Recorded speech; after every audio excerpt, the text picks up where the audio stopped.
নবীজির সাহাবী বলেন আল্লাহর রাসূল সাল্লাল্লাহু আলাইহি সাল্লাম ইরশাদ করেন আতাইবু মিনাজ যাম কামান লা যামবা লাহু, যে বান্দা খাঁটি দিলে ইখলাস নিয়ে বান্দা তওবা করে আল্লাহ পাক বান্দাকে এমন ভাবে মাফ করে দেয়। মাসুম বাচ্চা দুনিয়াতে আগমন করলে যেমন নিষ্পাপ মাসুম থাকে, তওবা করনেওয়ালা বান্দাকেও ওই মাসুম বাচ্চার মতন নিষ্পাপ বানায়া দেয়। এবার আল্লাহর বান্দা ইমামের পরামর্শ নিয়ে আল্লাহর বান্দা বাড়িতে চলে আসে। রাত যখন গভীর হয়ে যায়, বান্দা ঘুমাই না, উযু বানাইয়া মেসো করিয়া বান্দা যাই নামাজের মধ্যে বসে যায়। চোখের পানি ফেলাইয়া রব্বে কাবা, আসমানের মালিক জমিনের মালিক আল্লাহ পাকের কাছে তওবার আওয়াজ দেয়। 2 রাকাত তাহাজ্জুদের নামাজ পড়িয়া, ও আল্লাহ আপনার হারানো গোলাম, আয় আল্লাহ আপনার হারানো বান্দা 40 বছর ধরে আপনার নাফরমানি করতেছে। আল্লাহ সীমা লঙ্ঘনকারী আমি বান্দা, আয় আল্লাহ আপনার চিনি নাই, আপনার মানি নাই, চিনার জন্য কোনোদিন চেষ্টা করি নাই গো আল্লাহ। আয় আল্লাহ আমি গোলাম, আপনি আমার রব, আপনি আমার মালিক। আয় আল্লাহ তওবার নিয়ত নিয়ে আপনার দরজা দাঁড়ায় গেছি। আয় আল্লাহ আপনি আমার মাফ করে দেন। আপনি যদি মাফ না করেন আমি কার কাছে যাব? কে আমারে মাফ করবে? আপনি ছাড়া তো আর কোনো আমার আল্লাহ নাই। বান্দা চোখের পানি ফালাইয়া কান্নার আওয়াজ দেয়। পেছন থেকে বিবি ডাক দেওয়ালে, স্বামী গো কেন এমন ভাবে হাউমাউ করিয়া কাঁদতেছো? আল্লাহর বান্দা বলে, বিবি তুমি বুঝবা না। আল্লাহর বান্দা তওবার নিয়ত নিয়ে কান্নার আওয়াজটা দেই, গায়েব থেকে অদৃশ্য থেকে আওয়াজ, ও বান্দা কাঁদিস না 40 বছর ধরে অন্যায় করার কারণে আমি আল্লাহ তোর নামটা জাহান্নামের খাতার মধ্যে লিখে দিলাম, উঠায় ফেললাম। বান্দা শোনার পর আবার কান্নার আওয়াজটা বাড়ায়া দেয়। পেছন থেকে বিবি ডেকে বলে, ও স্বামী আমার, গায়েব থেকে আওয়াজ এসেছে তোমার নামটা নাকি জাহান্নামীদের খাতায় উঠে গেছে। এখন কান্নার আওয়াজ দিলে কি লাভ হবে? স্বামী আবার বলে, ও বিবি আমার প্রশ্নের জবাব দাও। বলো কি প্রশ্নের জবাব দেব? বলো না রে বিবি, আল্লাহ ছাড়া আমাদের জন্য আর কোন আল্লাহ আছে? বিবি বলেন, না রে স্বামী না। বলো না রে বিবি, আল্লাহর দরজা ছাড়া আমার আর কোনো ভিন্ন দরজা আছে? বিবি বলেন, না রে স্বামী অন্য কোনো দরজা নাই। এরে বিবি আমার বলো, আল্লাহর রহমত ছাড়া আমাদের জন্য দ্বিতীয় আর কোনো রহমত আছে? বিবি বলেন, না রে স্বামী নাই। বল না রে বিবি, আল্লাহ যদি মাফ না করে অন্য কোনো আল্লাহ আছে, তার কাছে যাব, আমার গুনাহ মাফ করতে পারবে? বিবি বলেন, না রে স্বামী নাই। এরে বিবি আমার শুনে রাখো, আমার কাজ হচ্ছে আমার দেনেওয়ালা মালিক আমার আল্লাহ। আমি চেয়ে যাব আমার গুনার উপরে তওবা করব, ক্ষমা চেয়ে যাব। আল্লাহ মাফ করবেন কি করবেন না এটা আমার আল্লাহর ব্যাপার। আমার কাজ হলো চাওয়া, দেওয়ার মালিক হলো আমার আল্লাহ। আমার কাজ হলো দরজায় পরে তাকা, ঘরে ঢুকাবেন কি ঢুকাবেন না এটা আমার আল্লাহর ব্যাপার। আল্লাহর বান্দা চোখের পানি ফেলাইয়া তওবার আওয়াজ, আয় আল্লাহ আপনার হারানো গোলাম আপনার বান্দা আপনার দরজার সামনে দাঁড়ায় গেছে। জান্নাত যদি দিয়ে দেন আপনার কোনো লস হবে না, সম্মানের কোনো লস হবে না। জাহান্নামে যদি দিয়ে দেন আপনার সম্মানের কোনো উন্নতি হবে না, লাভও হবে না। আয় আল্লাহ আপনি যদি মাফ না করেন কে আমারে মাফ করবে? কার কাছে যাব? আপনি ছাড়া তো আমার আর কোনো আল্লাহ নাই, আপনার দরবার ছাড়া তো আমার কোনো ভিন্ন কোনো দরবার নাই। আল্লাহ মেহেরবানি করিয়া আপনি আমারে মাফ করে দেন। বান্দা যখন খাঁটি দিলে ইখলাস নিয়ে তওবা করে, চোখের পানি ফেলাইয়া যখন বান্দা তওবার আওয়াজটা দেয়, গায়েব থেকে আবার আওয়াজ দেয়। আল্লাহ বলেন, ও আমার বান্দা আর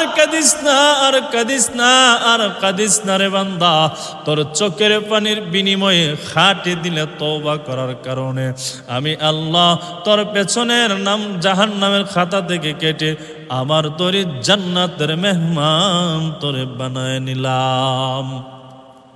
এই জন্য আল্লাহ পাক বলেন, কুল ইয়া ইবাদিয়াল্লাযীনা আসরাফু আলা আনফুসিহিম লা তাকনাতু মির রাহমাতিল্লাহ। এরে আমার বান্দা, নিজের নফসের উপর যত অন্যায় জুলুম অত্যাচার করে ফেলো না কেন, আমি আল্লাহর কাছ থেকে তুমি নিরাশ হবা না।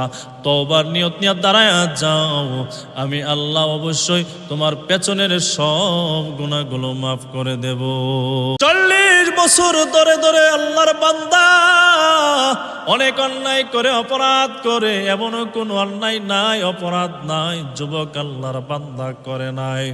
আল্লাহর বান্দা অন্যায় করিয়া রাতের শেষ প্রান্তে যখন ঘুমানোর জন্য ঘরের ভিতরে ঢুকে গেল, হাত মুখ দৌত করিয়া আল্লাহর বান্দা বালিশের সাথে যখন মাথাটা লাগায়, আল্লাহর বান্দার অন্তরে জাহান্নামের ভয়, আল্লাহর ভয় বান্দার অন্তরে ঢুকে গেল। চিন্তা করতে লাগলো, হায়রে রব্বে কাবা আমারে বানাইলো জান্নাত দেওয়ার জন্য, জাহান্নাম দেওয়ার জন্য আমারে বানাই নাই। 40 বছর ধরে ধরে যে অন্যায় অপরাধ করতেছি, এই অন্যায় অপরাধ করা অবস্থায় যদি আজরাইল মালাকুল মউত যদি চোখের সামনে দাঁড়ায়া যায়, কপালে জাহান্নাম ছাড়া জান্নাতের কোনো গ্যারান্টি নাই। আল্লাহ তো আমারে বানাইলো জান্নাত দেওয়ার জন্য, বানাইলো জাহান্নামের জন্য, আল্লাহ আমারে বানাই নাই। আমি যদি গুনাহ করে করে করা অবস্থায় যদি মারা যাই, জাহান্নামের আগুন আমাকে জ্বলতে হবে। না না, আমি জাহান্নামের আগুনে জ্বলতে পারবো না। অবশ্যই ক্ষমা নিয়ে পাওয়া যায় আল্লাহর দরবারে, এর সন্ধান আমাকে বের করতে হবে। আল্লাহর বান্দা চিন্তা করে করে সারা রাত আল্লাহর বান্দা কাটায়া দেয়, বান্দার চোখের মধ্যে কোনো ঘুম নাই। এরে যুবক ভাই, বৃদ্ধ বাবা, পর্দার আম্মা জান, দিল লাগায় ঘটনাটা শোনেন গো আম্মা জান।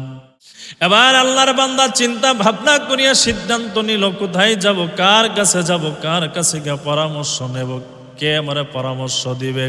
আল্লাহর বান্দা ফজর আজান দিয়ে দেয়, মুসল্লিরা, আল্লাহর বান্দা মুসল্লিরা নামাজ পড়িয়া মসজিদ থেকে বের হয়ে যায়। আল্লাহর বান্দা ইমাম সাহেবের হুজরার ভিতরে ঢুকে যায়।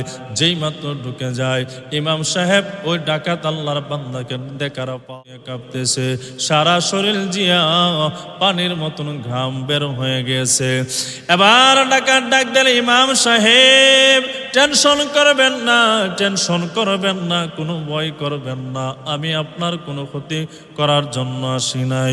ইমাম বেচারা বলে, তাহলে তুমি কিসের জন্য তো সকাল সকাল আসলা?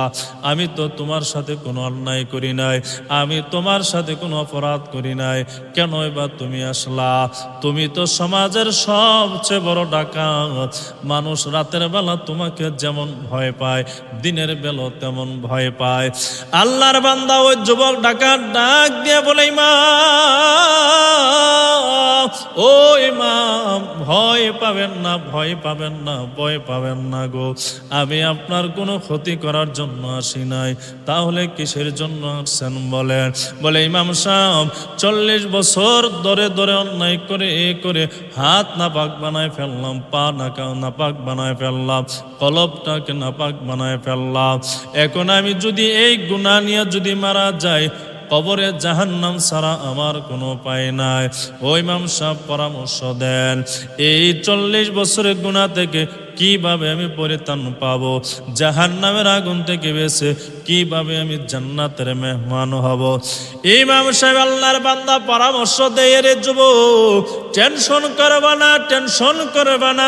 আল্লাহ পাক জানায় দিলেন, কুল ইয়া ইবাদিয়াল্লাযীনা আসরাফু আলা আনফুসিহিম লা তাকনাতু মির রাহমাতিল্লাহ। এরে আমার বান্দা, যত অন্যায় করো, অপরাধ করো, নিজের নফসের উপর জুলুম করে ফেলো, আমি রব্বে কাবার কাছ থেকে তুমি নিরাশ হবা না। পাহাড় পরিমাণ অন্যায় যদি করো, আমি রব্বে কাবার সামনে যদি দাঁড়াইয়া তওবার নিয়তে নিয়ে যদি দাঁড়াইয়া যাও, আমি আল্লাহ জীবনের সব গুনাহগুলো মাফ করে দেব।